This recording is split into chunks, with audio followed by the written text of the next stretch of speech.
is Rachel Armstrong. I'm from Westchester, Ohio, and I became interested in history as a child, really. My family loved to travel, so we spent a lot of time exploring national parks and the 50 states. And so I became really interested in the past and how the past is relevant to our future. My name is Nick Breifogel. I'm a historian here at Ohio State, and I'm a specialist in kind of two areas, in Russian history and European history broadly, and then also in global environmental history. The topic of my honors thesis is Basque Terrorism, especially during Spain's transition to democracy in the early 1980s. And I chose it. It kind of happened. It's an intersection of my interests. So I was interested in security studies and military history, and I also minored in Spanish in my undergrad, so this was kind of the place where all of them combined. I got to go to Spain to research, which was really, really cool. So I didn't know what I was going to do until I got there, but I found a couple of key events that happened in early 1981, and they just kind of pivoted into each other. And so I focused on two particular individuals, and then kind of how that broadened into a larger crisis with democracy in February of 1981. I think one of the things that was really exciting about Rachel's thesis was the way in which she did find this moment of tremendous change, that there had been, that the Franco regime had collapsed in 1975, and a new democracy had come forward, and there'd been a huge rise in terrorist activities on the part of the Basques, and then there's a moment where it drops off pretty substantially, and to be able to find that moment and then to think about why this had happened, why a drop-off in terrorist activity, was something tremendously interesting, I thought.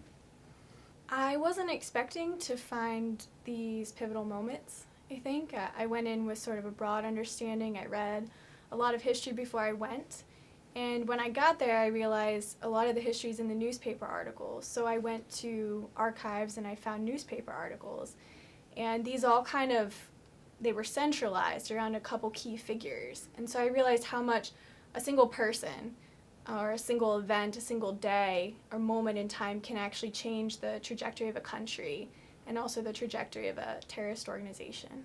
It was a great experience. It was a tremendous learning opportunity. I think the biggest part that my advisors did, Nick especially, was just pushing me to develop every single claim. So to go back and find more evidence, and when you found that, find some more. And so I think that's what really made it a great product in the end.